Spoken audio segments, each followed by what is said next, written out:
propuestas de formación académica que están en la mesa central al inicio del hall del edificio Hernández, donde hemos podido almorzar. Allí están, habrán podido ver muchos de ustedes, las propuestas de formación académica. Brevemente vamos a escuchar entonces una presentación y nombrar a cada una de ellas.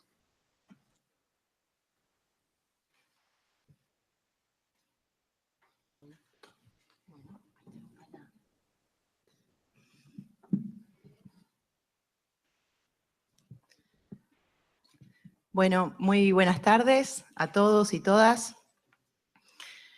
Esta mesa será breve y tiene por objetivo compartir con ustedes las propuestas o algunas de las propuestas de la región en posgrados específicamente constituidos alrededor de la temática evaluación de políticas públicas.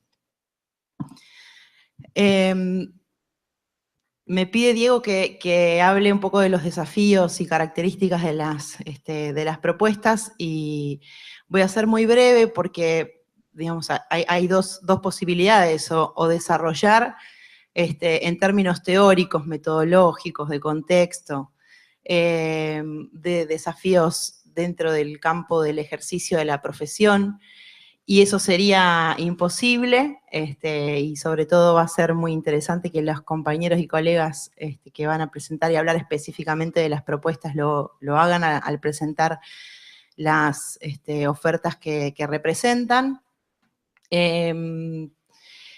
Simplemente y sobre todo pensando inspirada también en las presentaciones de la mañana, yo creo que uno de los grandes desafíos que tienen las ofertas de formación, de posgrado en evaluación de políticas públicas es no perder de vista las exigencias y las demandas de la sociedad y del contexto.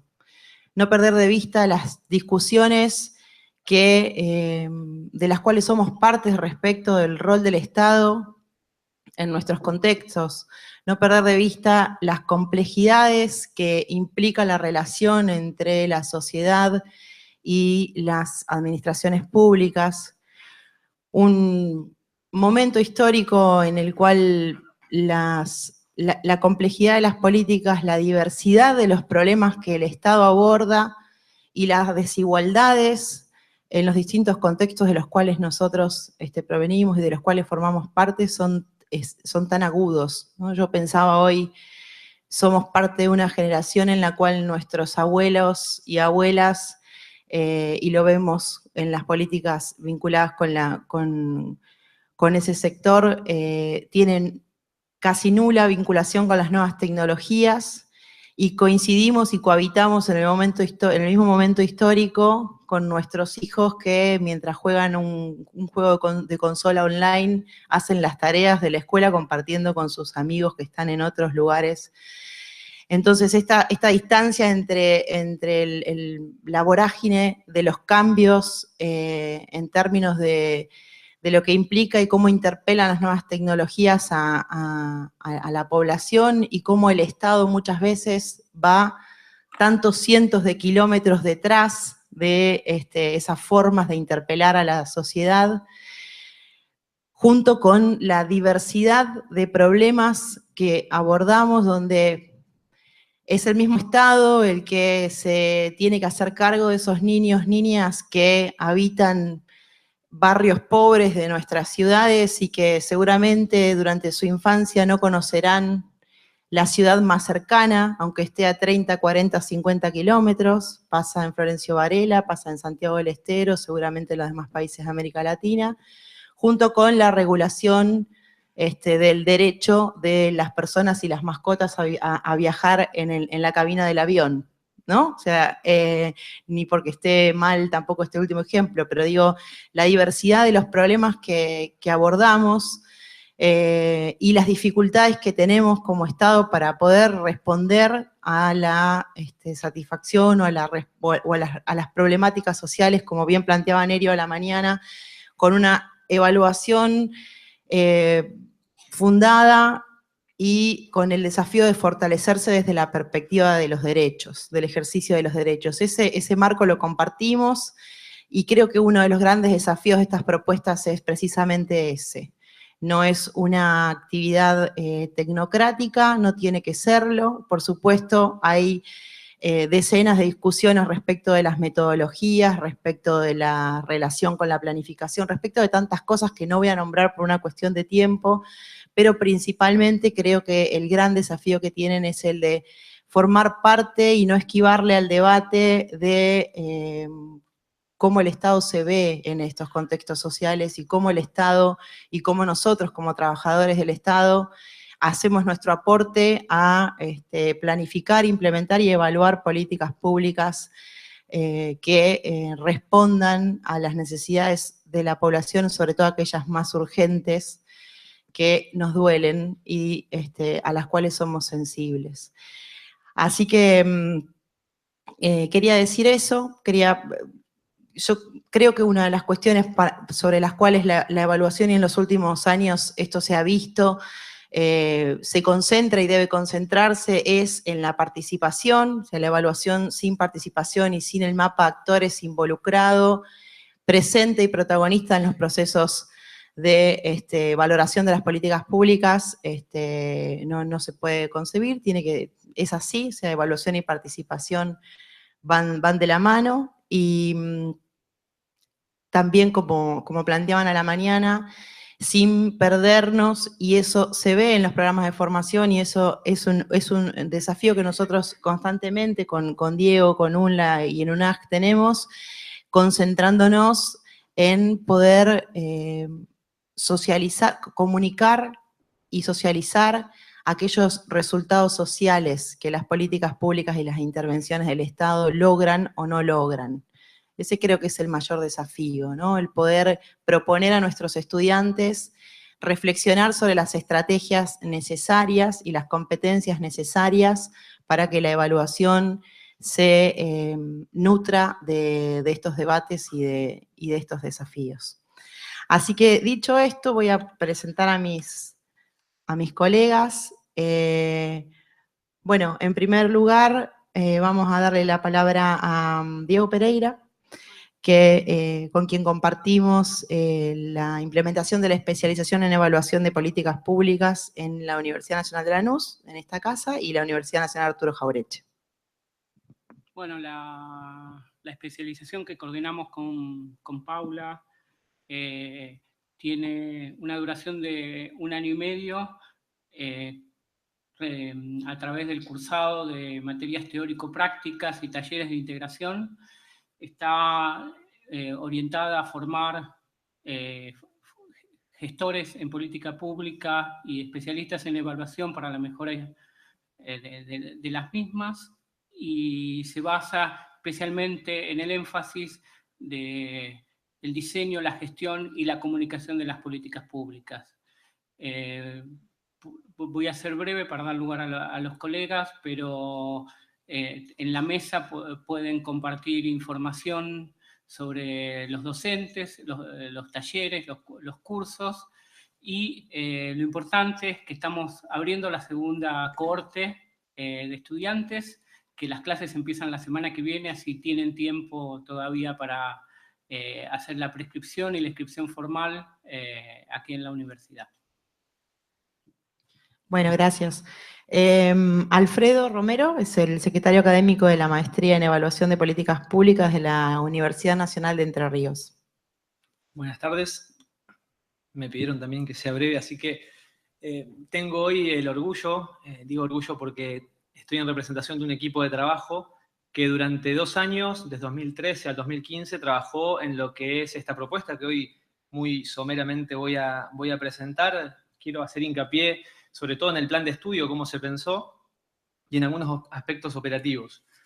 La maestría tiene actualmente, y hoy hubo un expositor de CONEAU, la acreditación del título provisorio de la CONEAU. Cuando tengamos nuestros primeros titulados, maestrandos, vamos a realizar voluntariamente la evaluación con la CONEAU para la categorización.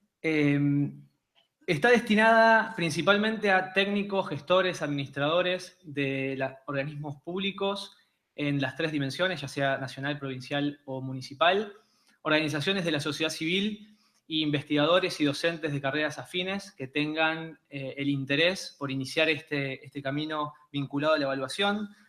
Como objetivo general, lo que buscamos es diseminar una cultura de la evaluación que entienda por esta a la misma como un proceso de aprendizaje. Aquí se dijo bastante, pero es bastante difícil de llevar a la práctica y sobre todo por el diagnóstico que tenemos de nuestra región, donde se asocia evaluación a sanción, evaluación a castigo y en términos metodológicos evaluación a control de cuentas.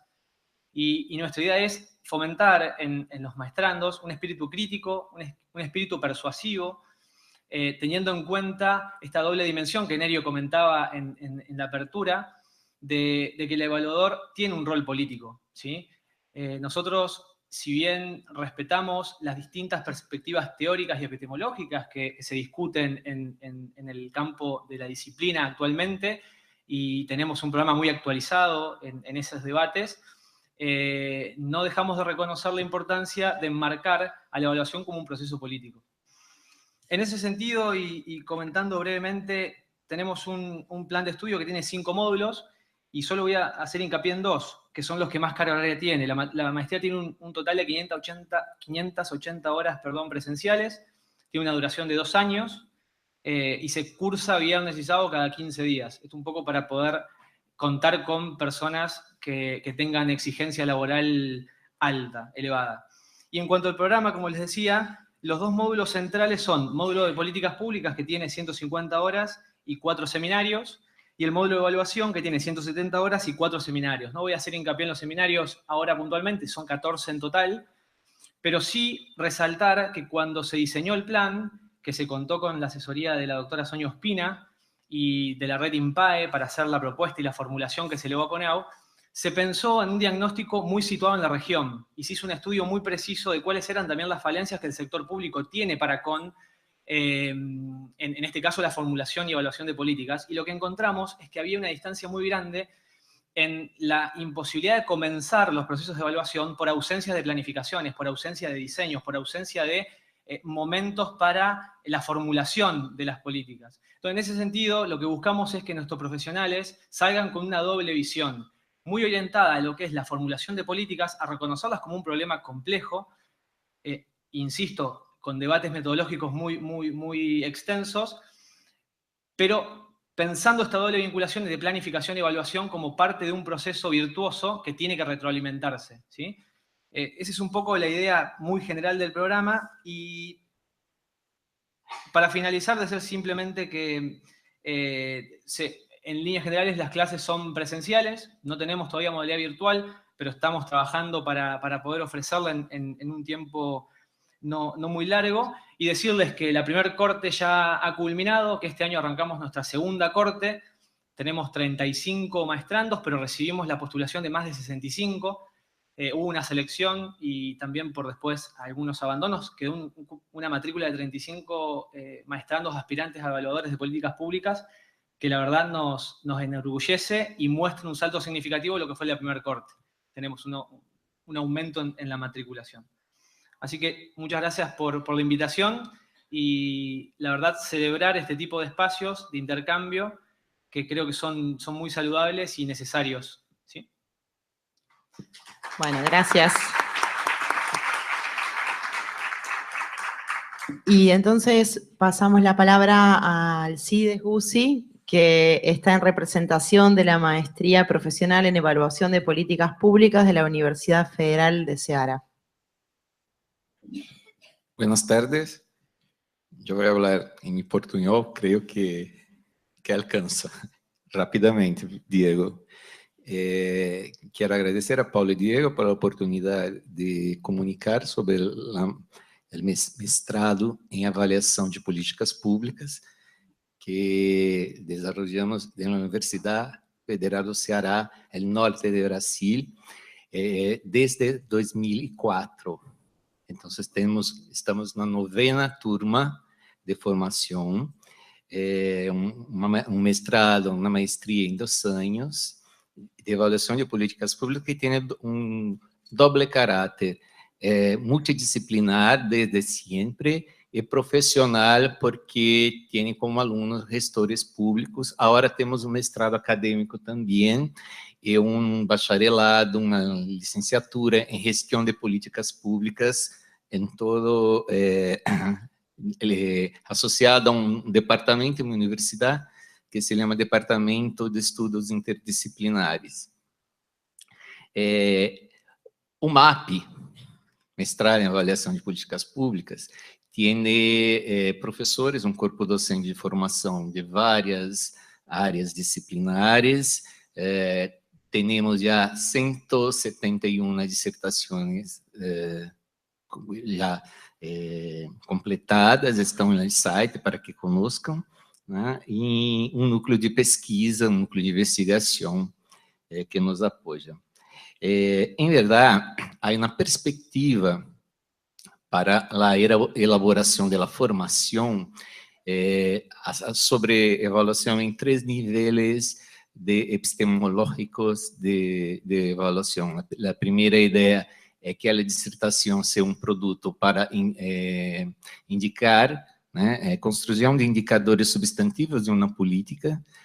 Um segundo ponto, as teses devem ser ancoradas na perspectiva da pesquisa social, com todos os cânones da pesquisa social. Pero o terceiro ponto é que toda avaliação, toda tese, deve ser também uma meta-avaliação, uma discussão sobre avaliação. Esta é a ideia, este é o que planteamos. E a formação está distinguida em 3 níveis que são complementares. Um nível epistemológico, onde nós passamos por todos os paradigmas de avaliação. Nós trabalhamos numa perspectiva multiparadigmática, com matrizes paradigmáticas e diálogos entre elas, com metodologias mistas, pero assinaturas com metodologias e quanti-quales juntas, não? E práticas avaliativas, muitas práticas avaliativas. E a avaliação se dá inicialmente com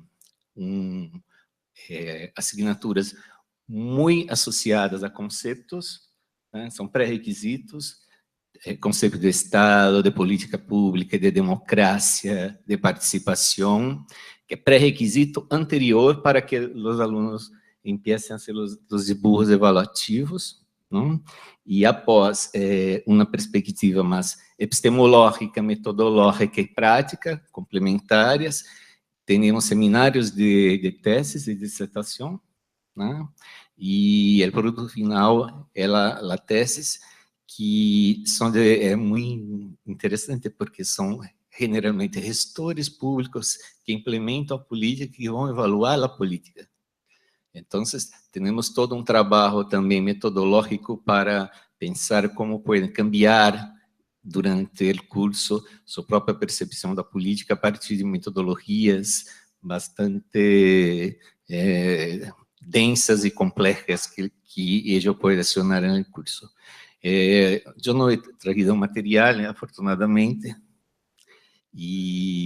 pero há um site que pode ver, MAPP, M-A-P-P, UFC. O UFC não é a luta, o UFC é Universidade Federal de Ceará. Tá? Graças pela oportunidade de demonstrar, falar sobre minha maestria e espero que possam acessar o site para conhecer um pouquinho mais. Le damos las gracias, entonces. Ahí también, bueno, contamos, por supuesto, con el apoyo y el auspicio para el seminario de la UNAG, de la UNER y también de la Universidad Nacional de Ceará. Así que, bueno, les damos las gracias y ahora vamos a dar inicio al panel número 2. Gracias, Diego.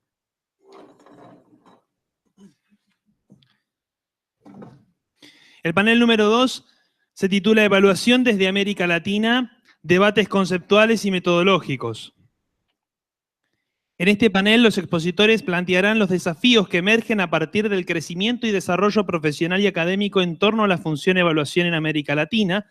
Se presentarán los debates conceptuales y metodológicos que reflejan la tensión actual entre dos modelos. El primero emerge de la propuesta neoliberal de los 90, aunque reformulado en la actualidad a partir del cambio de ciclo en la región. Y el segundo, que se inscribe bajo lo que se denominó tiempo de retorno del Estado, caracterizado por la dinamización sociopolítica y por la propuesta de ampliación de derechos. En el primer caso, la evaluación se nutre del limitado enfoque de la gestión por resultados, que aunque aporta conocimiento sobre la producción de las políticas públicas, deja fuera las consideraciones del contexto y la comprensión de los destinatarios como sujetos de derecho. El segundo modelo implica la inclusión del enfoque de derechos en la evaluación y la consideración del marco situacional en el que se desarrollan las políticas. Este nuevo e incipiente paradigma en América Latina busca incorporar mayor participación ciudadana en el proceso evaluativo, aportar al debate sobre el sentido de las políticas públicas e indagar sobre la efectivización de los derechos. En el segundo panel vamos a invitar a subir al coordinador, que es el director del Instituto de Justicia y Derechos Humanos, Gustavo Palmieri, doctor Gustavo Palmieri, quien coordinará el panel, a la magíster Susana Guevara, a la doctora Emma Rotondo y nuevamente al doctor Alcides Guzzi, que ya está aquí en el panel. Y también a quien realizará comentarios, que es el doctor Pablo Rodríguez Vilela. Cedo la palabra entonces a Gustavo Palmieri, mientras nos acomodamos para las presentaciones.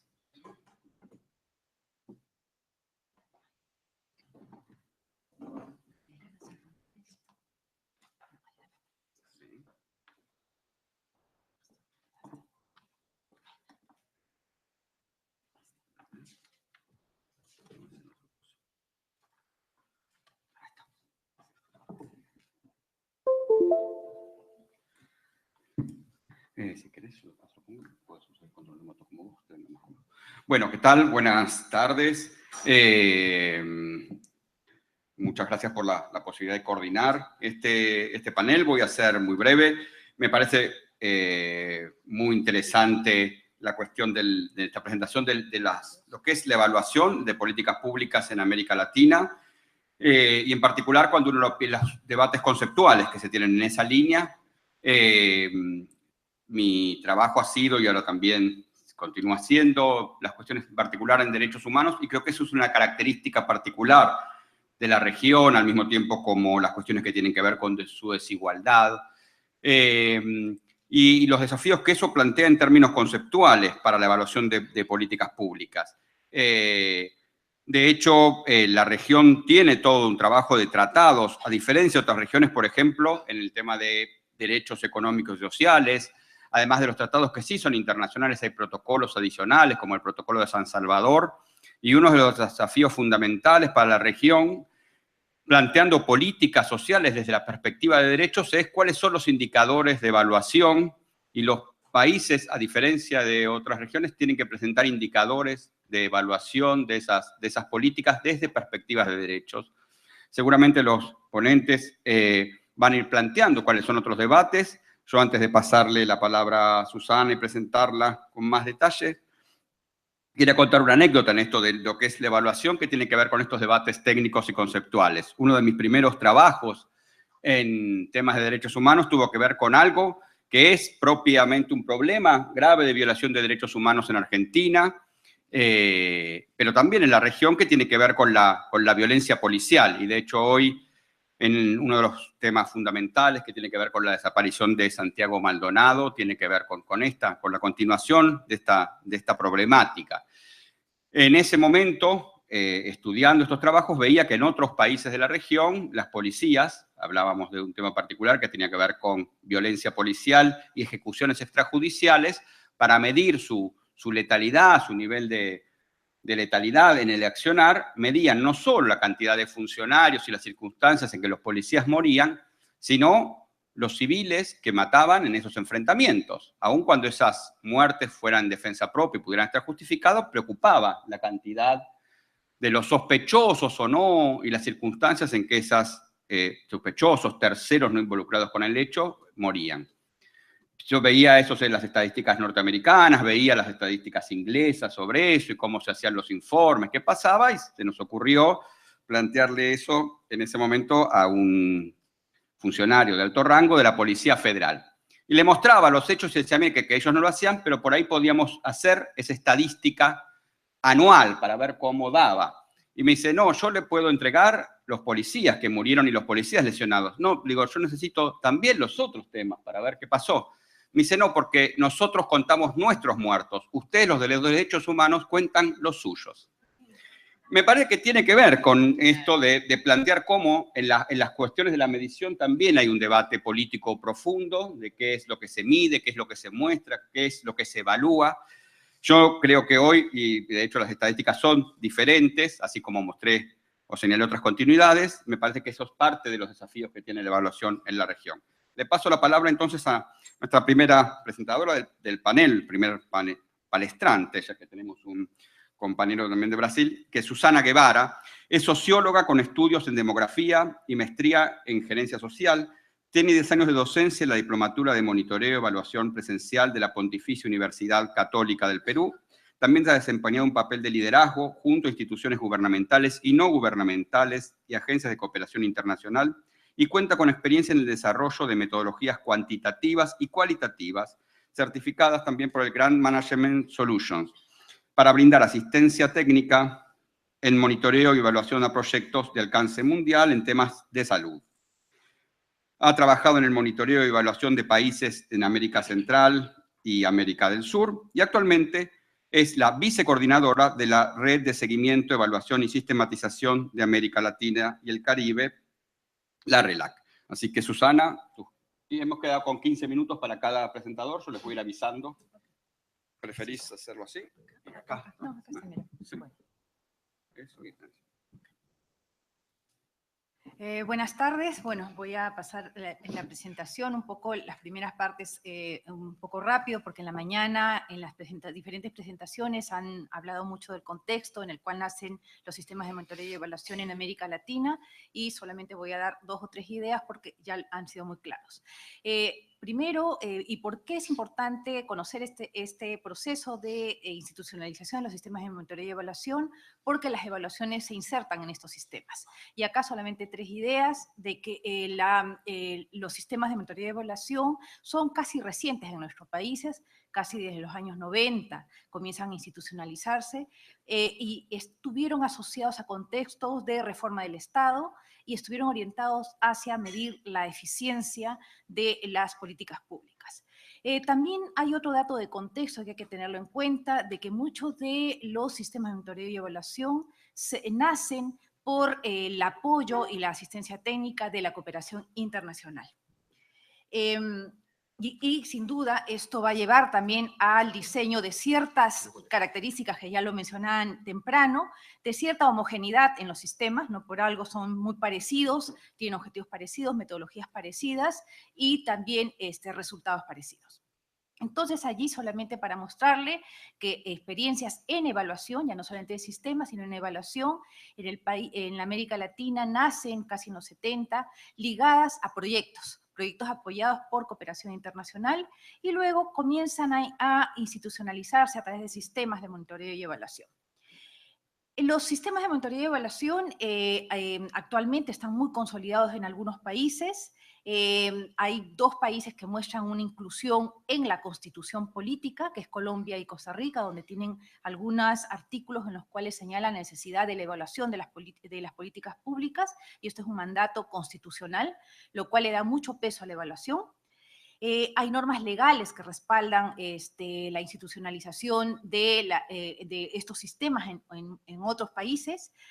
Hay diferentes unidades de seguimiento y evaluación, algunas ligadas a los ministerios de Economía y Finanzas, otros ligados a ministerios de Desarrollo Social, y también se observa un esfuerzo en la evaluación de no solamente ya proyectos y programas, sino de planes nacionales y sectoriales. Hay un esfuerzo también en incorporar indicadores en todo el sistema de planificación. Lo común en todos nuestros países es que los sistemas de seguimiento o monitoreo están muy establecidos, pero muchas veces están muy ligados a la ejecución del gasto y al cumplimiento de metas.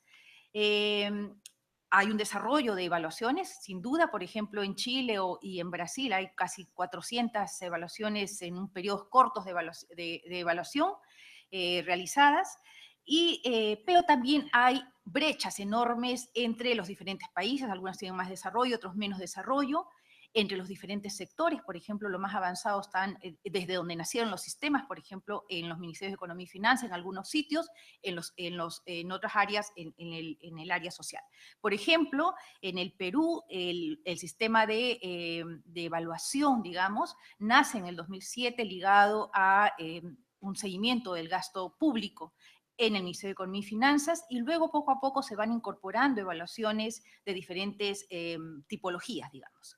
Casi hace 5 años, cuando nace un Ministerio de Desarrollo e Inclusión Social,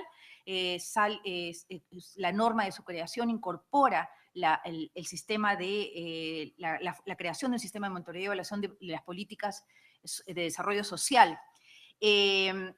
Pero el nivel de desarrollo metodológico, conceptual de estas evaluaciones en ambos sectores difieren.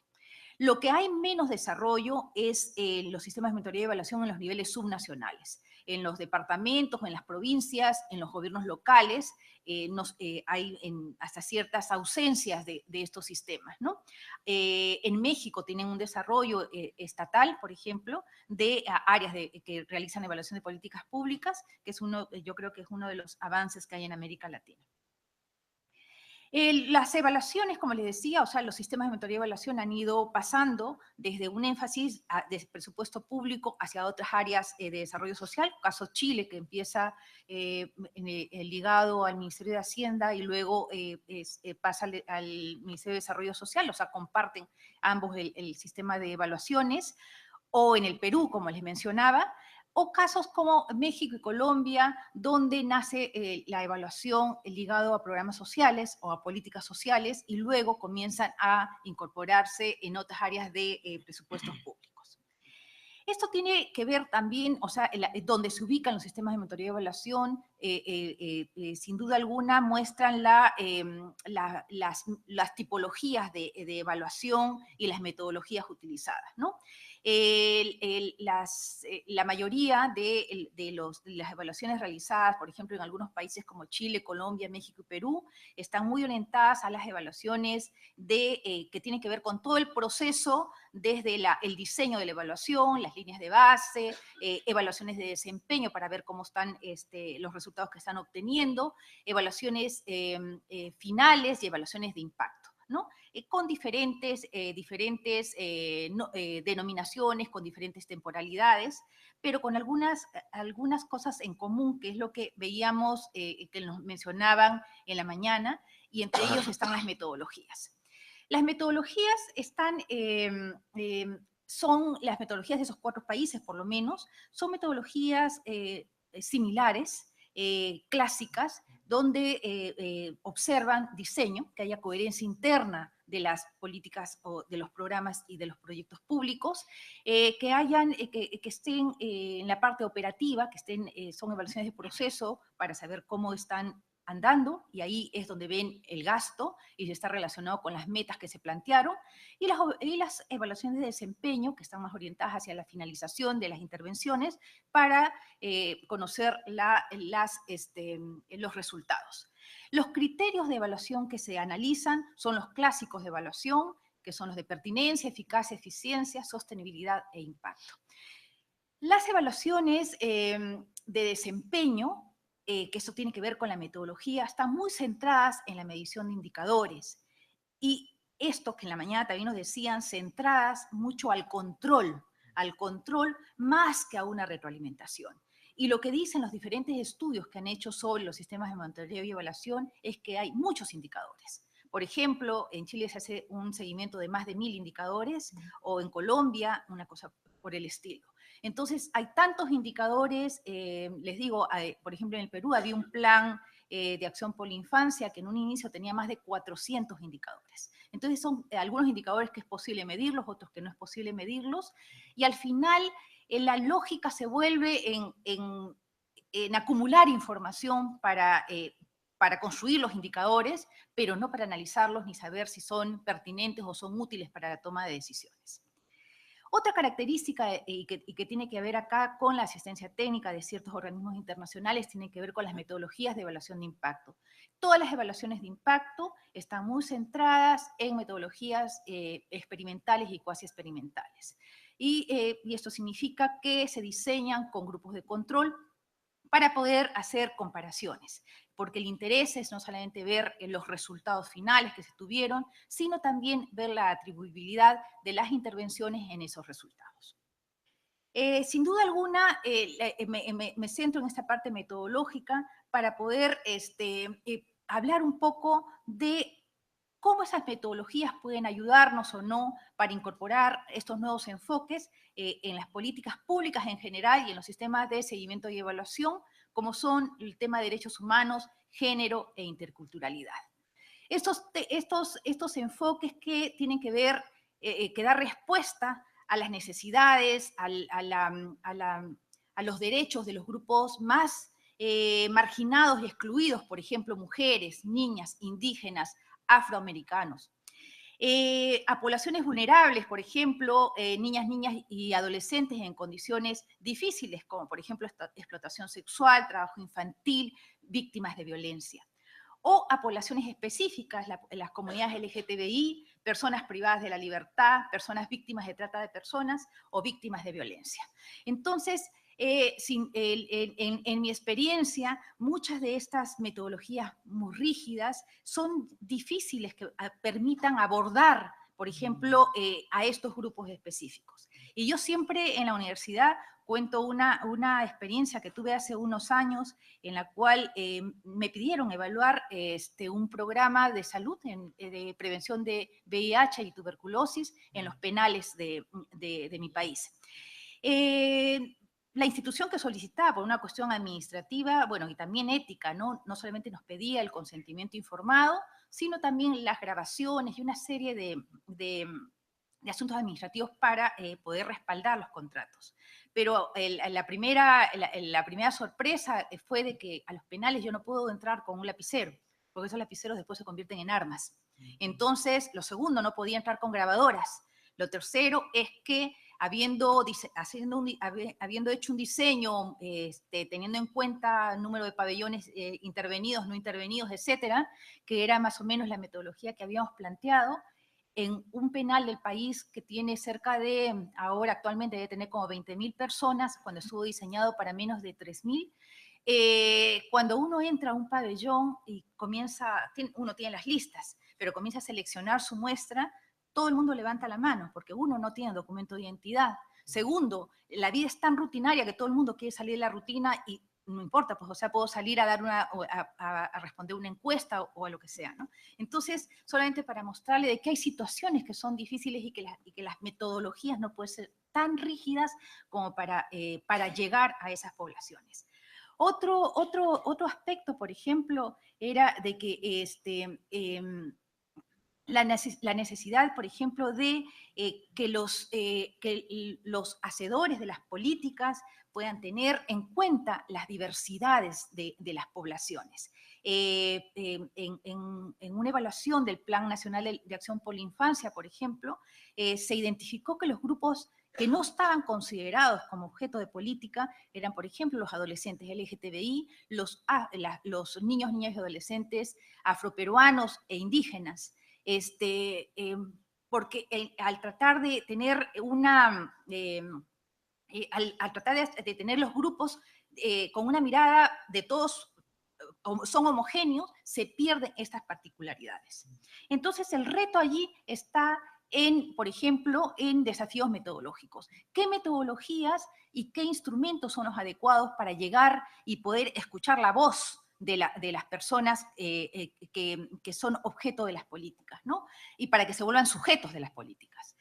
Cómo estos sujetos de las políticas pueden participar en las evaluaciones y, como lo decían, también puedan dar una voz de no solamente del diseño, sino qué es lo que quieren, qué es lo que están aspirando hacia más adelante, ¿no?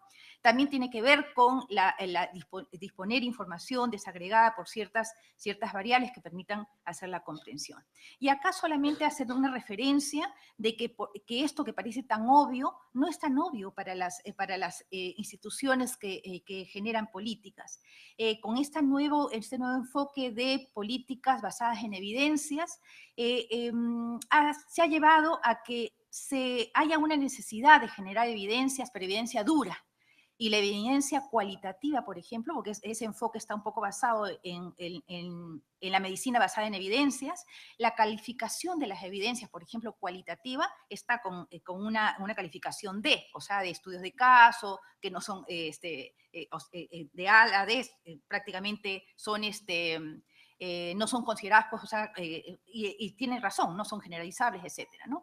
Pero la comprensión, por ejemplo, para el que hace las políticas, teniendo una calificación, por ejemplo, de ese tipo de evidencias, bueno, descartan la posibilidad de tener información cualitativa para hacer las políticas. Por último, hay 3 retos: que generar aprendizajes de las evaluaciones para que se pueda tener diseños con argumentación técnica, con información cual y cuantitativa, incorporación de herramientas de seguimiento y evaluación para políticas que usualmente no han estado en las instancias donde se han generado los sistemas de seguimiento y evaluación. Por ejemplo, los planes de igualdad de género no han estado en los ámbitos ni de los Ministerios de Economía y Finanzas, ni de los de Desarrollo Social, como elementos que puedan ser evaluados. Entonces, los planes de igualdad de género, un estudio de la CEPAL, por ejemplo, revisa 22 planes. De los 22, 10, por ejemplo, no tienen indicadores y no son evaluables. Y los pocos que son evaluables, no es posible analizar, por ejemplo, cuánto de estas políticas ayudaron a reducir las brechas de género, o cuánto transformaron las relaciones de poder, que es lo que están buscando finalmente, ¿no? Y finalmente, en relación a lo que he conversado, yo creo que el papel de las universidades y las redes de evaluadores es generar capacidades justamente, no solamente para ser técnicos o muy técnicos en evaluación, sino para tratar de analizar de una manera más comprensiva los hechos sociales.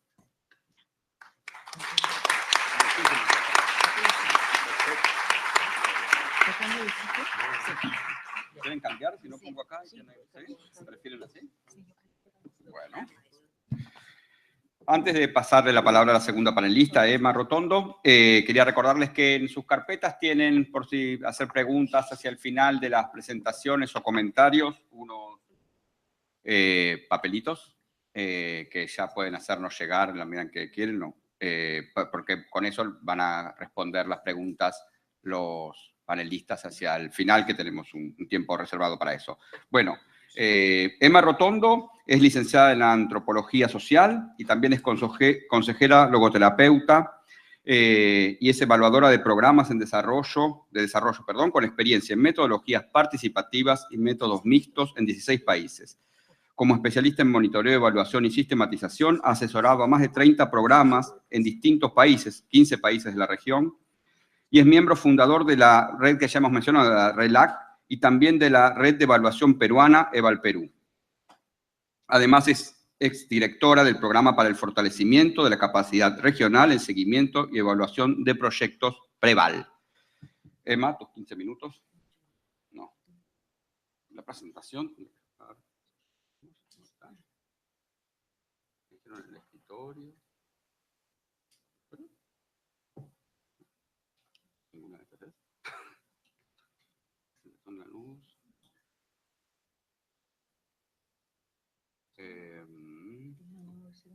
Matías.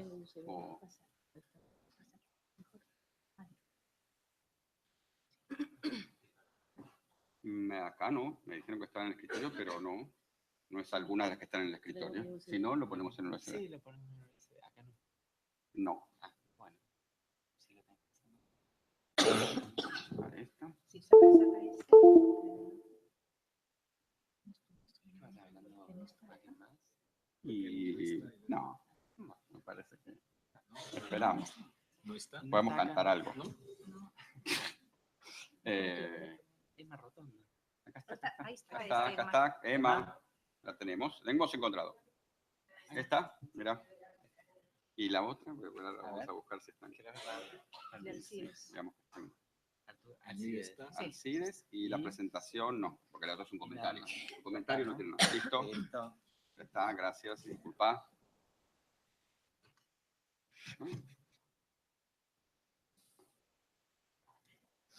Bien. Listo. Bien, muchas gracias. Muchas gracias por la invitación a la Universidad Nacional de Lanús, especialmente a Nerio Nerotti, con quien hemos tenido la oportunidad alguna vez de coincidir en un trabajo de evaluación. Yo estaba en el equipo de la autoevaluación y el de la evaluación externa, así que muy grato estar aquí. Lo que yo traía tiene 3 puntos. Básicamente, cómo podemos regresar a la definición inicial que tenía la evaluación en el sentido de su propósito final, que es el aprendizaje social y la mejora de la calidad de vida de la población.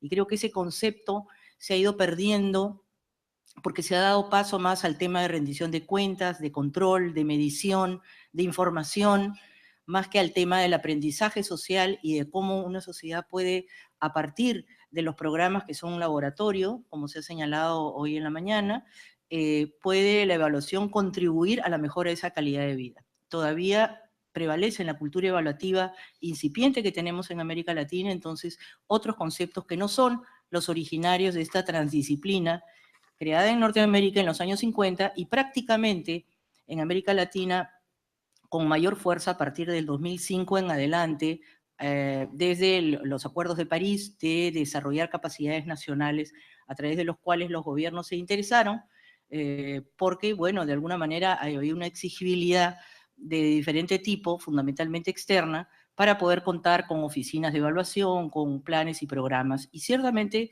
la evaluación en América Latina se ha desarrollado, hay, digamos, de manera, desde mi punto de vista, todavía incipiente, si bien es cierto, hay un gran número de evaluaciones, de instancias de evaluación asociadas a planes nacionales de desarrollo o aquellas de economía y finanzas, como bien ha dicho Susana, y no voy a repetir, muy poco se conocen los resultados, a lo más ellos señalan que se comunican los resultados colocándolos en repositorios digitales, ¿no? Con decir que ya está en la web, ya se ha difundido los resultados y muchas veces internamente no se conocen.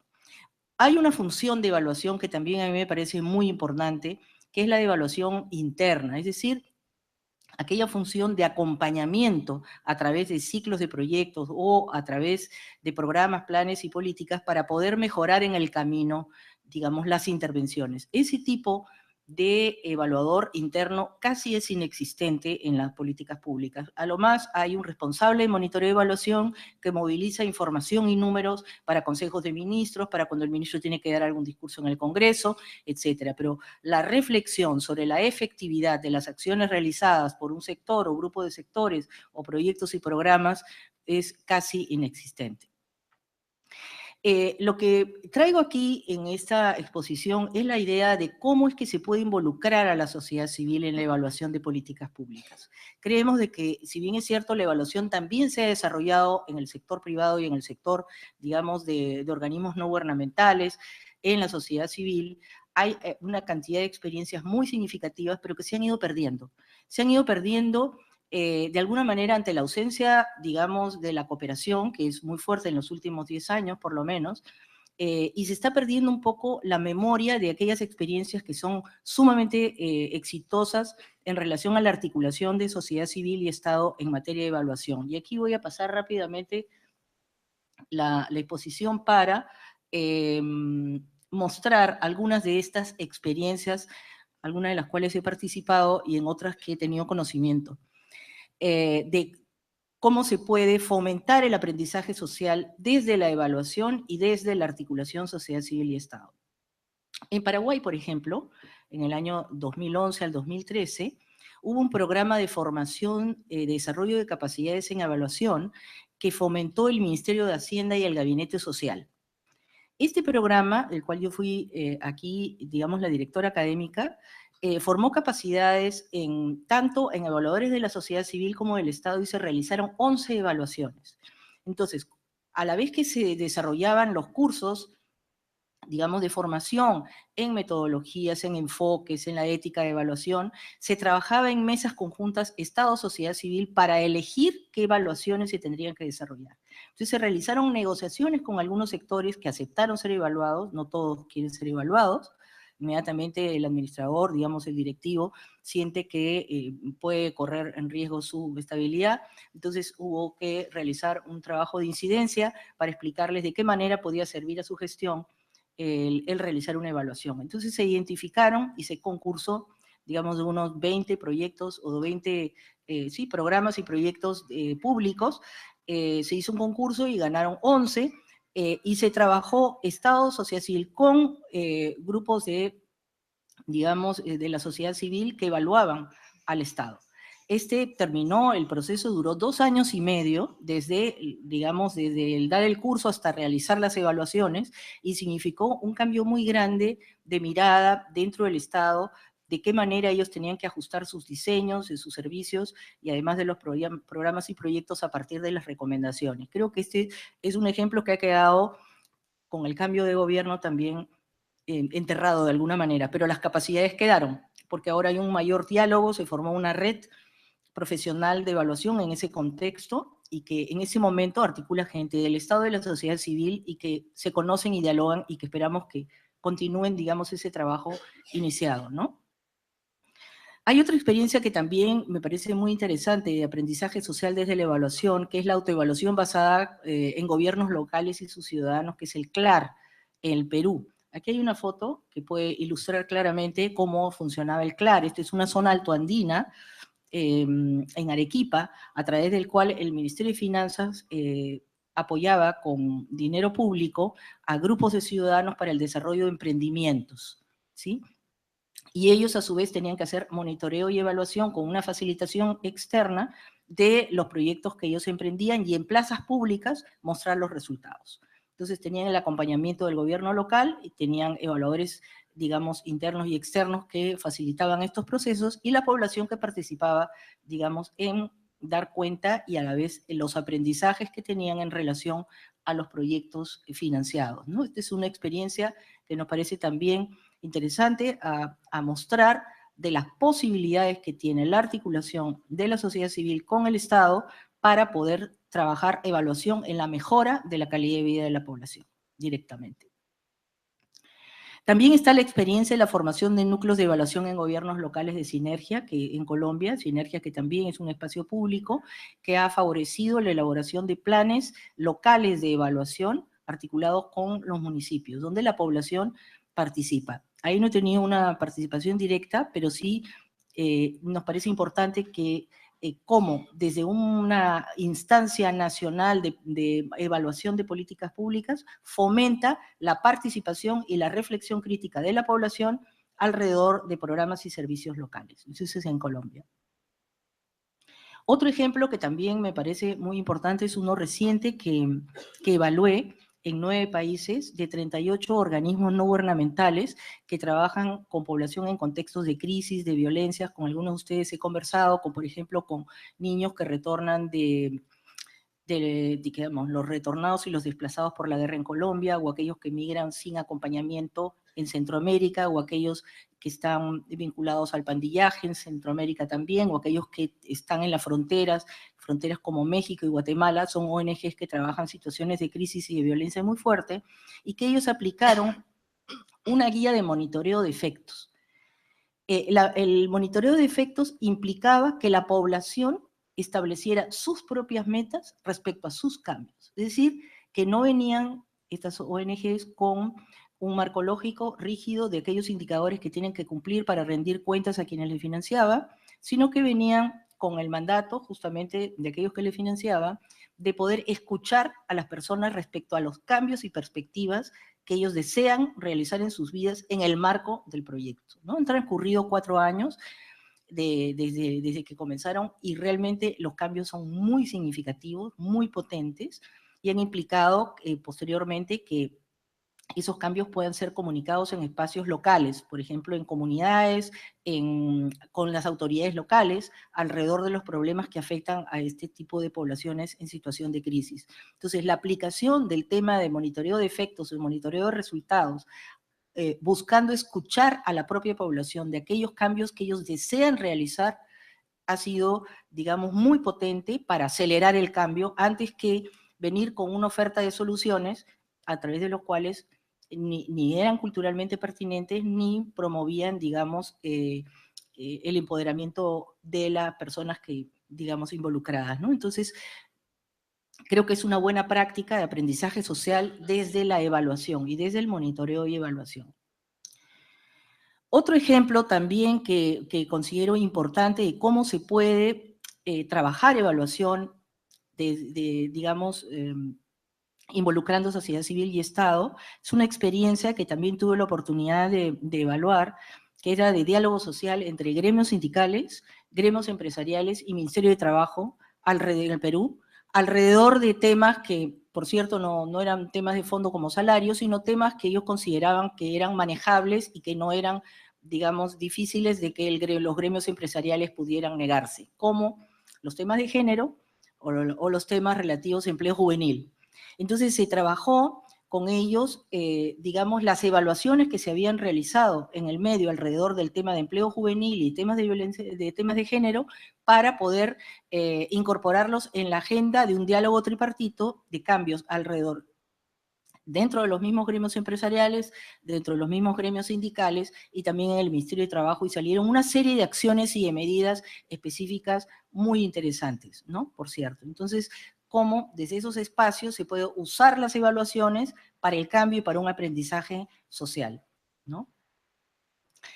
También hay otra experiencia que me parece fundamental y que viene, la idea inicial, que son los bancos de argumentos, vino del movimiento feminista de Uruguay, que trabajó en la década de los 80 alrededor de la incidencia en políticas a los congresos y a los decisores en políticas alrededor de temas de salud sexual y reproductiva, y constituyeron lo que se llama un banco de argumentos. Revisaron evaluaciones, investigaciones, y construyeron argumentos del por qué había que financiar o cómo se tenía que trabajar o cómo se tenía que diseñar estrategias específicas.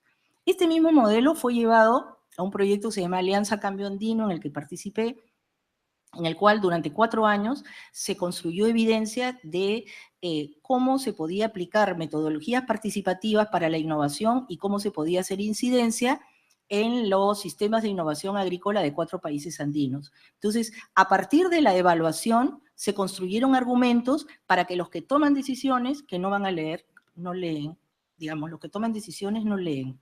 Leen una página, con ajustes hay que explicarles exactamente en qué consiste cada uno de los conceptos, ¿no? Y creo que ha sido un elemento muy importante para que se introduzcan esas metodologías participativas en los sistemas de extensión agrícola de estos 4 países a través del banco de argumentos. También se pueden formar bancos de lecciones aprendidas. Cuando alguien quiere diseñar un proyecto, un programa, si acudiera a un banco de lecciones aprendidas sobre qué ha funcionado, qué no ha funcionado, por qué, ¿no? Y se pueda tener un video, se pueda tener una sola hoja o enlaces a diferentes fuentes de información que permitieran el diseño a partir de las evidencias proporcionadas por evaluaciones, creo que sería, o sistematizaciones también, podría ser muy importante para no seguir cayendo en el tema de que las evaluaciones sirven para adornar los anaqueles administrativos y en el mejor de los casos que estén en las páginas web y que de ahí no pasen, ¿no? Entonces, buscar formatos comunicacionales, fomentar también una alianza con comunicadores de manera de que pueda llegar la información de manera clara a quienes toman decisiones y fomentar a que lo asuman, ¿no? Bueno, también hay experiencia de uso de imágenes y tecnologías de información y comunicación. Aquí voy a resumir también un trabajo de incidencia en política que se desarrolló en el Perú muy importante, digamos, durante toda la década del 90 y inicios hasta el 2005 aproximadamente, se trabajó mucho desnutrición crónica, hasta que llegó un nuevo gobierno que requería en ese momento tener algún tema emblemático. Y en esa incidencia en política se le proporcionó una serie de evidencias de cómo es que se disminuía la desnutrición crónica, y se tuvo la suerte que lo asumieron como tema de sus 5 años de gobierno. Entonces hubo recursos, campañas públicas, y se logró disminuir efectivamente la desnutrición crónica a partir, por supuesto, de estrategias multidimensionales y a partir de la información que la evidencia daba de los distintos programas efectuados con sus errores y sus aciertos, ¿sí? Para no caer en lo mismo. Entonces, esta cruzada nacional, digamos, para disminuir la desnutrición crónica, utilizó la evaluación para establecer una política nacional que propiciara efectivamente esta disminución. Entonces, es un ejemplo de lo que se podría realizar. Y creo aquí que uno de los grandes desafíos es poder trabajar evaluación también con una serie de mesas temáticas y observatorios nacionales en diferentes tópicos. Muy pocos tienen acceso a los resultados de evaluaciones, y es clave que estos observatorios que se mueven alrededor de demandas, que se mueven alrededor de propiciar, digamos, propuestas de política muy concretas, tengan detrás evidencias muy sólidas, ¿no? Entonces, de algunos desafíos. Producción de conocimientos y recomendaciones vinculados a la toma de decisiones. Eso es fundamental. Acompañar e incluso capacitar a quienes toman decisiones acerca del uso de la información y propiciar que hayan incentivos para el uso de la información en la gestión pública, ¿no? Creo que también es muy importante ahora que contamos con estándares regionales para América Latina en evaluación, que estos estándares puedan ser conocidos, pero sobre todo aterrizados en mapas de competencias, porque en la función pública se desconoce qué tipo de rol debe tener aquel que trabaja en monitoreo y evaluación. Generalmente se le asignan aspectos relacionados con software, dicen información, entonces que venga el técnico, ¿no? O en el proporcionar números. Entonces, establecer mapa de competencias que involucren aspectos técnicos, éticos, personal, sociales, por ejemplo, el tema de la escucha activa y la comunicación resultan ser particularmente importantes, y que ingresen también en la formación de evaluadores. Entonces, creo que es muy importante el propiciar, incluso en la formación de evaluadores, lo que significa planes de uso y comunicación de resultados, ¿sí? En la Asociación Americana de Evaluación hay 1 o 2 libros prácticamente sobre el tema y que son muy interesantes alrededor de cómo es que puede aterrizar un documento de 30 páginas en un formato comunicacional para la población, para quienes toman decisiones, propiciando el aprendizaje de esos grupos de actores cuando lo necesitan, en el momento que lo necesiten y en formatos amigables, ¿no? También creo que es un desafío el fortalecer las redes nacionales de evaluación para que sean como un enlace de este diálogo tripartito, si se quiere, alrededor del sector público, expertos, incluyendo la academia, ¿no? Creo que las redes de evaluación tienen ahí un rol sumamente importante en articular la sociedad civil y el sector público para el uso de la evaluación, para el aprendizaje social, ¿no? Y buscar más. Finalmente, ya se acabó, pero una mínima, que es generar oficinas de evaluación interna que trasciendan el tema de la evaluación de recursos humanos, que no sean, digamos, como me decían en broma aquí, no es seguimiento, sino perseguimiento, no, que no sea perseguimiento, digamos, sino que sean facilitadores, como bien decía Sabel, evaluadores internos que propicien el diálogo, la reflexión crítica, la búsqueda de alternativas y de opciones viables para mejorar de manera permanente los programas sociales y que no se espere a que venga solo una evaluación externa, ¿no? Y bueno, y establecer estas experiencias, como les he señalado, bancos de argumentos, bancos de lecciones aprendidas, para no perder la memoria de lo que se ha realizado y acelerar en este concepto básico de lo que es la evaluación como un tipo de investigación aplicada que lo que busca es mejorar la calidad de vida, ¿sí? Más allá de las metodologías, lo que nos interesa es su uso y su comunicación apropiada. Entonces, buscar mecanismos y procesos que favorezcan el uso y el aprendizaje social de las evaluaciones, ¿no? Eso. Muchísimas gracias.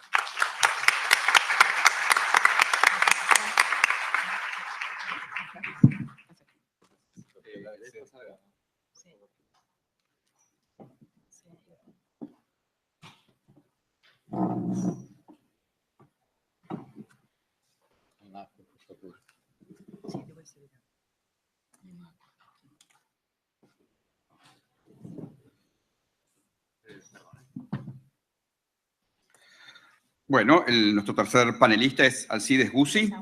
Ya ha compartido con nosotros parte del panel anterior, pero completo su presentación. Alcides es licenciado en Historia, magíster en Antropología Social y doctor en Educación de la Universidad Estadual de Campinas. Y tiene postdoctorados en Evaluación de la Universidad Federal de Río de Janeiro. También es profesor de la maestría en Evaluación en Políticas Públicas y de la licenciatura en Gestión de Políticas Públicas de la Universidad Federal de Ceará. Es miembro del Comité Ejecutivo de la RELAC, que ya hemos mencionado, y también es miembro y fundador de la Red Brasileña de Monitoreo y Evaluación. Ahí está. Alcides, tiempo. Ahí está el coso y acá está tu micrófono. Gracias. No, por favor. Gracias de nuevo. Ya nos conocemos. Y yo quiero firmar mi agradecimiento a esta universidade, ao senhor Neirotti, a Diego e Matias por estar acá. Isso me muita honra. Hoje mesmo saí de Brasília, cheguei pela madrugada. Nós em Brasil estamos vivendo um período muito difícil. Perdão, porque estamos falando de direitos acá, onde estamos vivendo um período sombrio de ataque de todos os nossos direitos. Então, estamos na contracorrente, na resistência, na resiliência de estar acá para falarmos de avaliação desde a perspectiva dos direitos, não? Bem, meu tema, embora seja um título muito grande, eu vou tentar sintetizar, porque hoje pela manhã Neirotti e também muitas coisas foram abordadas, pero meu tema seria culturas evaluativas na América Latina, entre modelos hegemônicos e perspectivas emergentes, heterogeneidades e contra-hegemonias. Bem, eu parto do seguinte planteamento, que o campo da evaluação na América Latina é marcado por la heterogeneidad. La heterogeneidad es la fortaleza de nuestro campo de evaluación de políticas públicas en América Latina. Pero yo traigo una perspectiva de campo desde la perspectiva de Bourdieu, y Bourdieu nos plantea que no hay un campo sin pensar el político. Todo el campo é um campo político. Então, quando falamos de culturas evaluativas, falamos de saberes, práticas, aprendizajes e por supuesto, de uma comunidade de evaluadores, mas essas comunidades de evaluadores, esses evaluadores, estão situados neste campo politicamente. E a perspectiva epistemológica, a perspectiva metodológica, revela este campo político. E este campo político é assimétrico. Este é meu planteamento. Por quê? Porque neste campo, estou pensando desde a América Latina, por supuesto, há avaliações hegemônicas, e não apenas hegemônicas, mas elas se pretendem ser homogeneizadoras, e, ao revés, dialeticamente, eu percebo avaliações emergentes e contra-hegemônicas que afirmam a heterogeneidade. Bem, o que planteo é, primeiro, abrir o campo de avaliação, afirmação do campo, em suas heterogeneidades, e segundo, trazer à tona as posições emergentes e contra-hegemônicas. Ou seja, abrir em 3 níveis, politicamente, epistemologicamente e metodologicamente, o campo de avaliação de América Latina. Bem, eu parto da perspectiva do que é o campo hegemônico. Hoje pela manhã, muitos já falaram, o campo hegemônico diz respeito à cultura evaluativa anglo-saxã e europeia, a evaluações de los marcos de los organismos internacionais. Eu vou passar adelante para que o tempo se... Pela perspectiva técnico-gerencialista, associada à nova administração pública, a concepções epistemológicas positivas e funcionalistas, ao predomínio de metodologias e análises quantitativos, baseadas em critérios pré-definidos de eficiência, eficácia, efetividade, de reducionismo econômico, que prima a relação custo-benefício, tidos, hoje já se falou muito nesta questão, como modelos únicos e universais. A crítica é que esta perspectiva hegemônica não dá conta porque desconsidera os contextos nacionais, regionais e locais e as especificidades socioculturais que minhas amigas, por experiência, já han relatado, minhas amigas de RELAC. E, com isto, essas avaliações hegemônicas se apartam de dinâmicas emancipatórias do Estado em relação com a sociedade civil. Hoje já se falava muito do descompasso entre as avaliações, entre a esfera governamental e o estrito senso, em diálogo com a sociedade civil. Bem, o hecho é que as concepções de práticas hegemônicas em avaliação, elas têm relação direta com o Estado neoliberal. Então, a hegemonia, né, está adelante de pensar o Estado ajustador, né, a austeridade, a relação de los custos, não? E a perspectiva de los direitos, que hoje se falou tanto, né, como que numa perspectiva de uma pré-definição do que é eficiência associada a los custos das inversões para garantizar os direitos sociais, trabalhistas e no caso, os direitos humanos.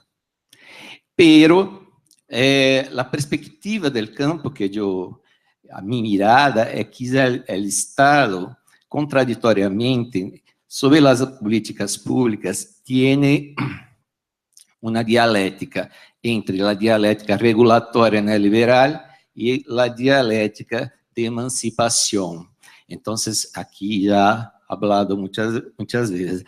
Uma boa avaliação, há que mirar, né, esta dialética, né, desde o ponto de vista da construção de indicadores, mas também de uma mirada de valores políticos que estão involucrados em las avaliações. Que valores são estes?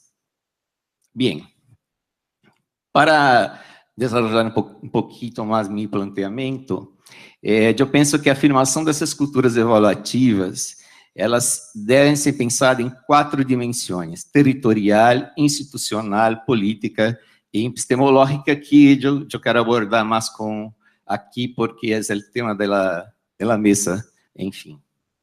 Bem, quanto à dimensão territorial, se há a hegemonia de cultura evaluativa do norte, é necessária a afirmação por meio de redes regionais, isso que eu vejo, essa é a emergência a partir do sul, né, de RELAC, de AFREA também, podemos pensar, regional, a pensar uma nova produção evaluativa. Assim como no Brasil, há uma assimetria entre as regiões, não sei o que passa cá em Argentina, mas as evaluações são do eje Brasília, São Paulo, Rio de Janeiro, e não do norte, onde eu me ubico, e Nordeste, que são as regiões mais pobres, incluso. Né? Outra dimensão institucional que os colegas han falado, é que, generalmente, os modelos e práticas institucionalizadas de avaliação estão vinculados a modelos de agências multilaterais. Está histórico, não, Suzana já falava sobre isso, pero eu verifico uma diversificação no campo institucional, um intento de diálogo entre governo, terceiro setor, empresas e academia, o diálogo que pode ser promovido pelas redes nacionais de avaliação na construção de novas institucionalidades. Quanto mais há diálogo entre as instituições, mais podemos afirmar heterogeneidades, né, e mirar lo que pode ser a emergência de outras avaliações que se contrapõem às avaliações hegemônicas. E bem, a dimensão epistemológica que a mim me toca, que eu sou da universidade,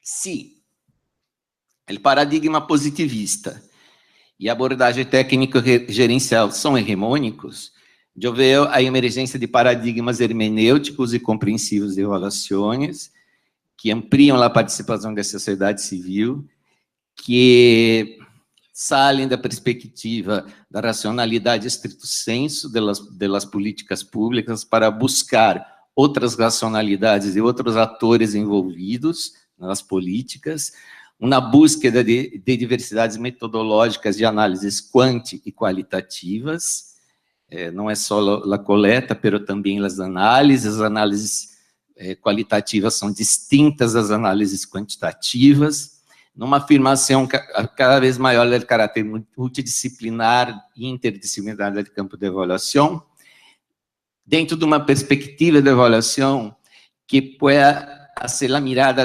da complexidade da vida, com múltiplas dimensões, não só a dimensão econômica, mas a dimensão social, cultural, política, simbólica, religiosa, ambiental, dentro de uma ideia de complexidade. Evaluações contextualizadas em tempos e espaços específicos, a necessidade para afirmar a heterogeneidade de investigações evaluativas inovadoras e a produção de conhecimentos nativos, autóctones, desde a América Latina.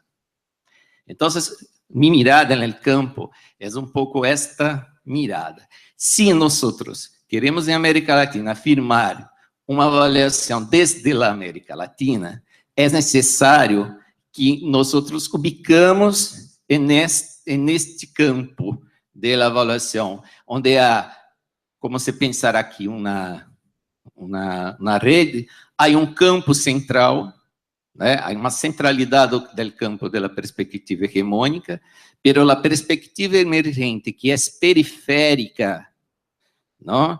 Que envolve a dimensão territorial, os contextos regionais, nacionais, a construção de novas institucionalidades, outras epistemologias e metodologias, e a emergência de valores democráticos e republicanos, dentre eles ubicados na perspectiva dos direitos. Temos uma encruzilhada cá, além de meu tempo. Qual é a encruzilhada? Que avaliações nós queremos para a América Latina? Não? Nos ubicamos onde nesta rede? A reproduzir os modelos hegemônicos e homogeneizantes ou a investir na emergência do novo para que nos dê conta de nossas realidades distintas. Esta é a ideia. Bem, e que eu hago com isso? Há campo de possibilidade cá, né? Ampliar o âmbito político, analítico e metodológico das avaliações. O que eu quero fazer? Eu paro do princípio que, diferente quando se pensa as revoluções paradigmáticas, quando paradigma substitui o outro, eu penso que na avaliação cai muito bem pensar em matrizes paradigmáticas. Essas matrizes paradigmáticas podem dialogar entre si, em dialogar nos seus limites, naquilo que uma falta a outra, mas também ampliar o próprio escopo do campo de avaliação. Eu trabalho com 3 fontes paradigmáticas.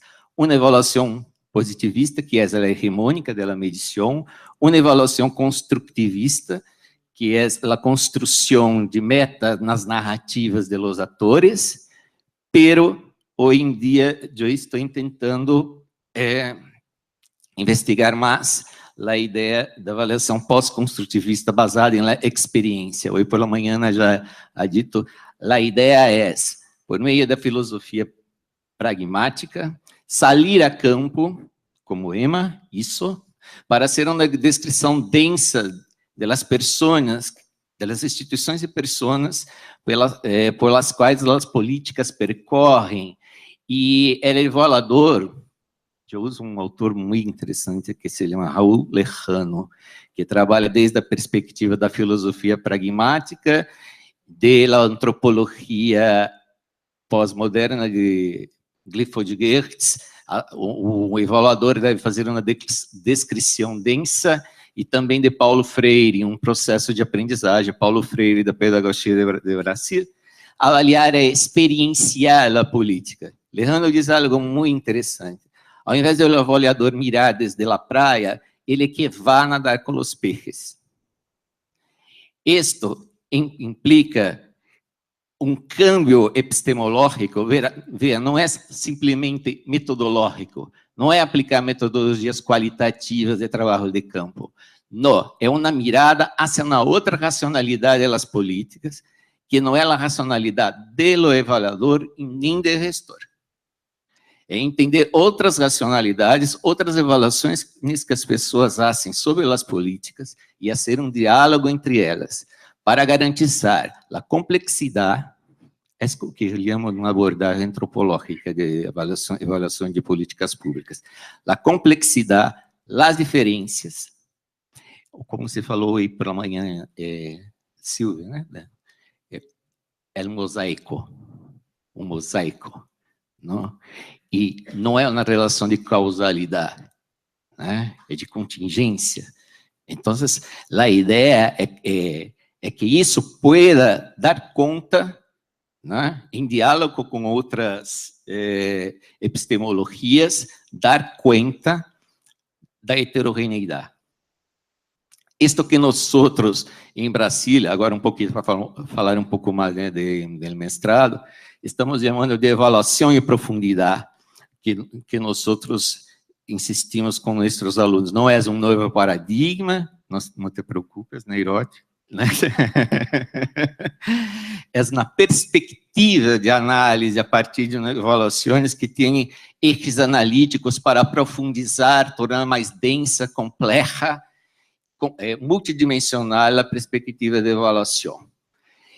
Uma avaliação deve indagar sobre as bases conceituais e os conteúdos das políticas, acompanhar, seguir a trajetória institucional da política, entender a política dentro da agenda pública, não, isso é importante, para que nós veamos exatamente dentro de uma territorialidade e de uma temporalidade o que passa com as políticas.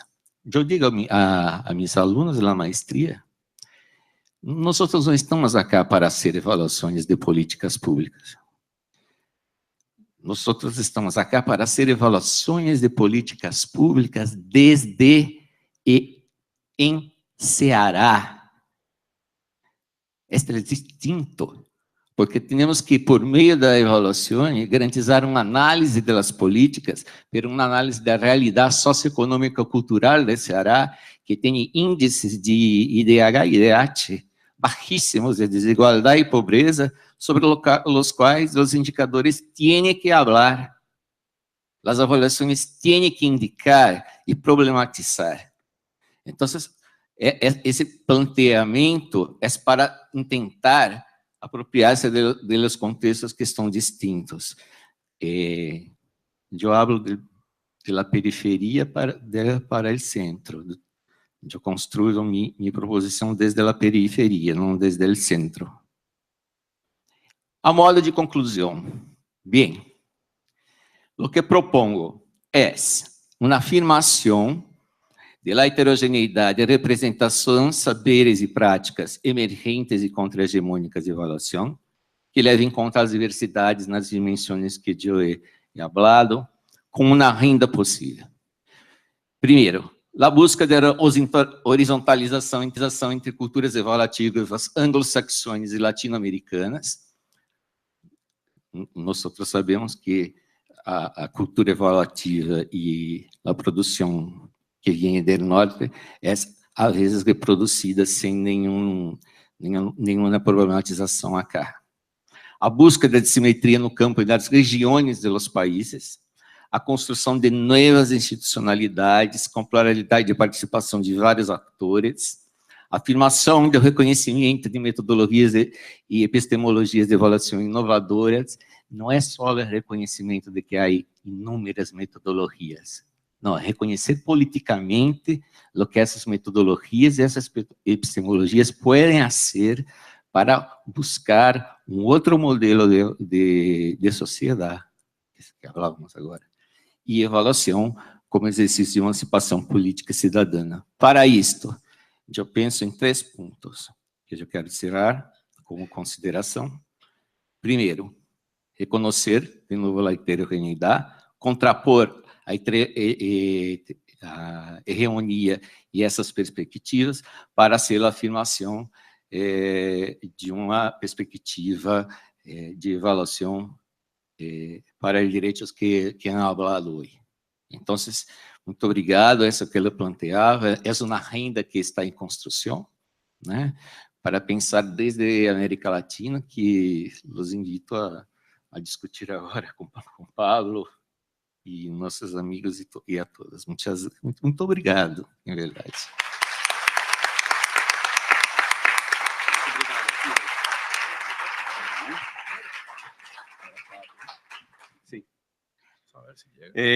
Bueno, luego de los 3 panelistas, muchas gracias, Alcides, muy obrigado.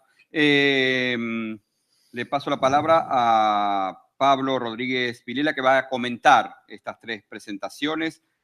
Pablo es licenciado en Servicio Social por la Facultad de Ciencias Sociales de la Universidad Nacional de San Juan. Es magíster también en Ciencia Política y Sociología de la Facultad Latinoamericana de Ciencias Sociales, Flaxo, y doctor en Sociología de la Universidad de Sussex, en Inglaterra. Gran Bretaña. Es investigador del CONICET, es miembro de la Red Argentina de Evaluación, Evaluar, y ex miembro del Comité Ejecutivo de la Organización Internacional sobre Cooperación en Evaluación. Pablo, tus minutos. Muchas gracias. Obrigado. Pensaba recién en algunos de los colegas, amigos que invité para que pudieran ver este panel a lo lejos, y sobre todo pensaba, conociendo el humor particular de uno de ellos, pensando en este momento, ahora te quiero ver hacer una síntesis. Pero no le voy a dar el gusto porque cada uno puede hacer su síntesis, así que les paso la pelota un poco a la audiencia y voy a hacer únicamente algunos comentarios, ¿no? Partiendo de una frase que me pareció un poco al escuchar estas ponencias. Y pensaba que en América Latina, en el campo de la evaluación, hay realmente un camino iniciado.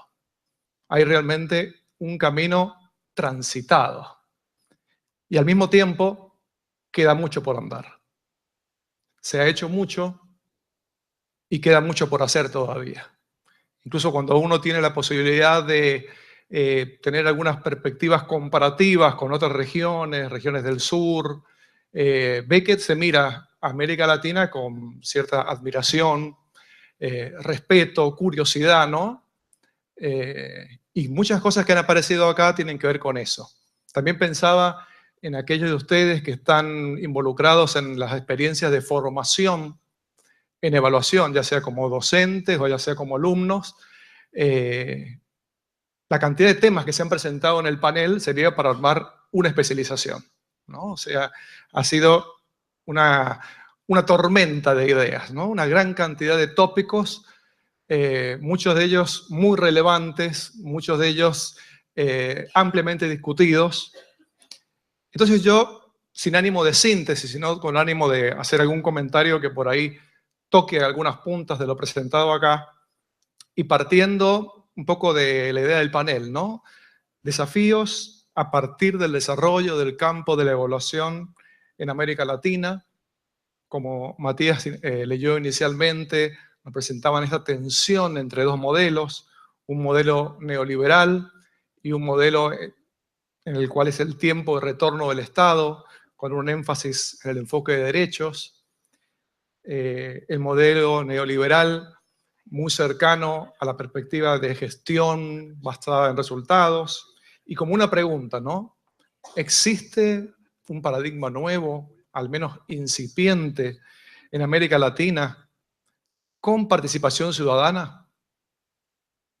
Entonces, algunas ideas que se fueron volcando en este panel hablaban de estos avances, ¿no? Hemos visto países que son considerados punteros, que han hecho camino, que tienen un reconocimiento internacional, se suele mencionar siempre, ¿no es cierto? El caso de Colombia, el caso de Chile, apareció nuevamente el caso de Costa Rica, los avances notables que ha tenido el Perú en los últimos años, Brasil en algunos de sus departamentos, etc.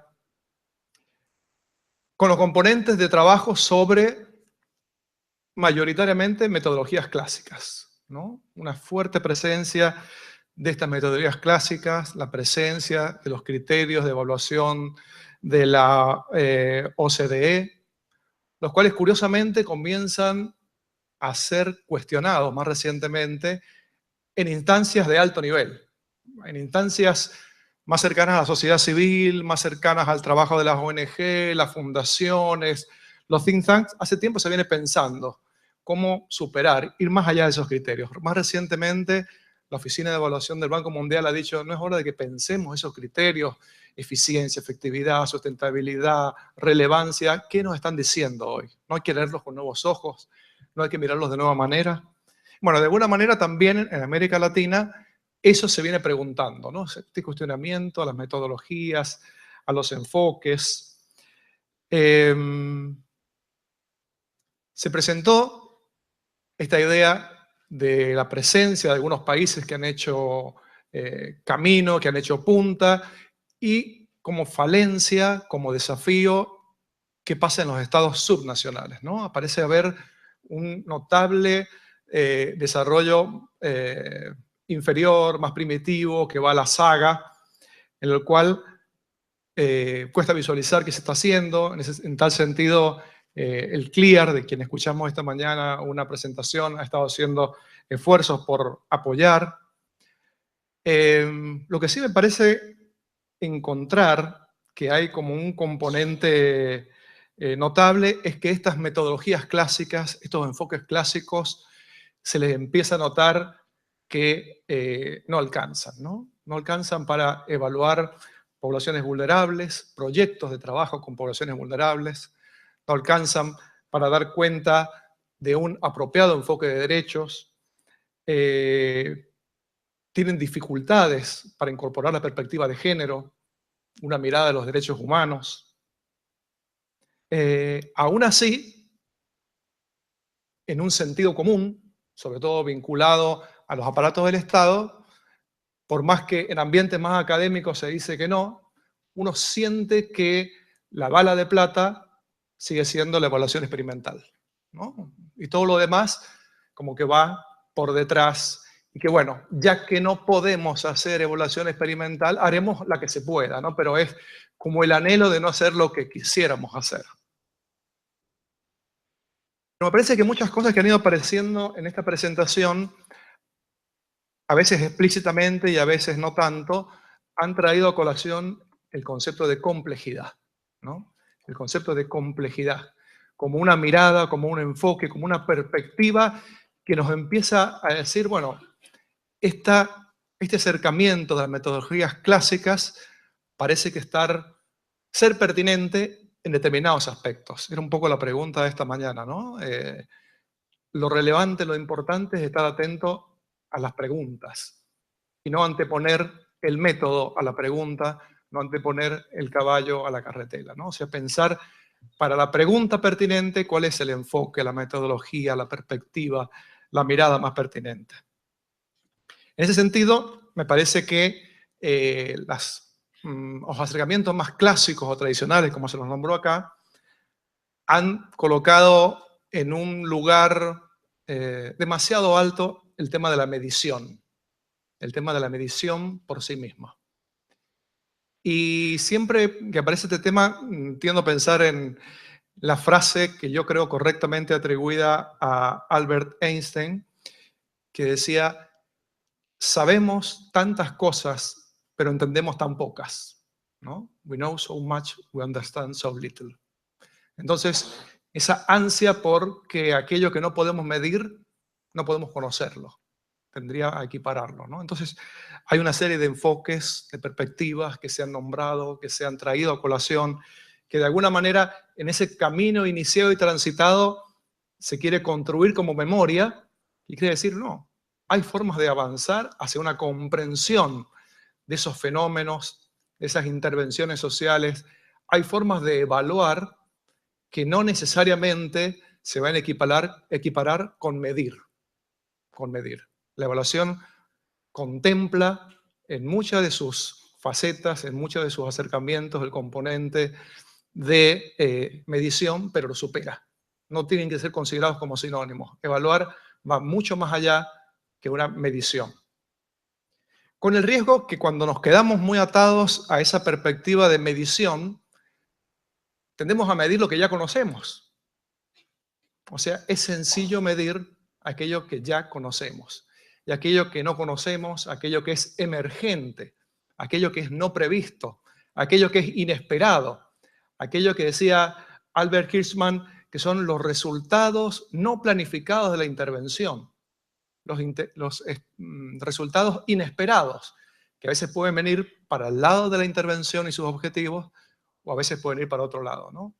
Todo eso, si estamos como atados a una lógica de la medición, perdemos la posibilidad de captarlo, porque solamente puedo medir aquello que de alguna manera he operacionalizado. Aquellos que venimos de las ciencias sociales, por ahí también tenemos ciertas alertas cuando aparece esta tendencia a querer operacionalizar términos que son de mucha discusión teórica, ¿no? O sea, cuando quiero decir, ¿cómo voy a medir el empoderamiento? Y bueno, hago una encuesta con estos indicadores. ¿Cómo voy a medir el avance de la sociedad civil? ¿Cómo voy a medir el impacto de esta intervención en la capacidad local? Entonces, bueno, estamos hablando ahí de la operacionalización excesiva, la reificación de los conceptos, y al mismo tiempo, quizás perdiendo de vista que aquello que es más medible en una intervención social suele ser aquello que es menos transformacional. Aquello que es más medible suele ser también aquello que puede ser menos sustentable, porque se retira la intervención externa y tiende a caerse.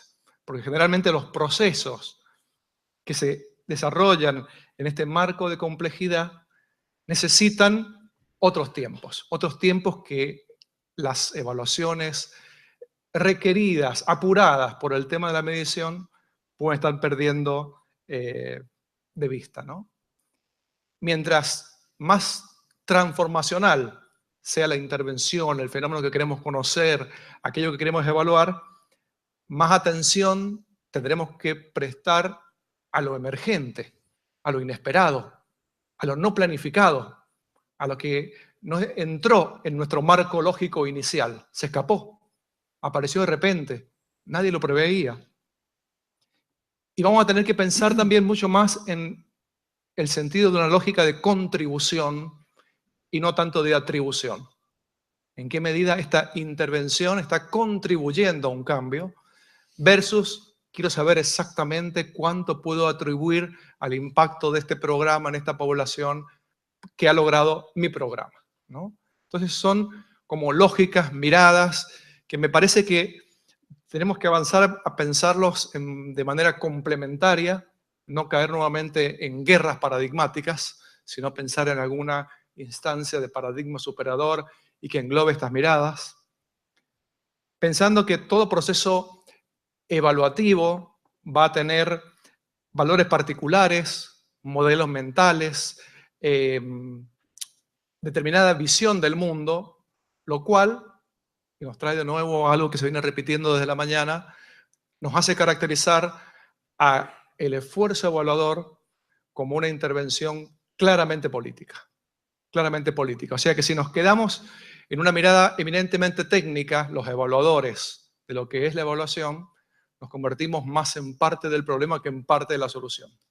Si perdemos de vista en qué medida la evaluación permite que los distintos actores involucrados en una intervención desde los que la diseñan, los que la implementan, los que la reciben directamente, los que indirectamente se benefician, los que observan de lejos, los académicos que los estudian, de qué manera una evaluación se mete ahí y actúa, aunque no se quiera, aunque en algún momento vaya a quedar guardada en el disco duro de una computadora, es un elemento de poder, ya si se guarda o si se usa. Esa conciencia en los evaluadores nos haría falta trabajarla un poco más, Y un punto final, que me parece que también ha ido apareciendo, es esta idea de superar una visión de la evaluación en la cual la pregunta fundamental pareciera ser, ¿esto funciona o esto no funciona? Como que la evaluación tiene mucho más para dar.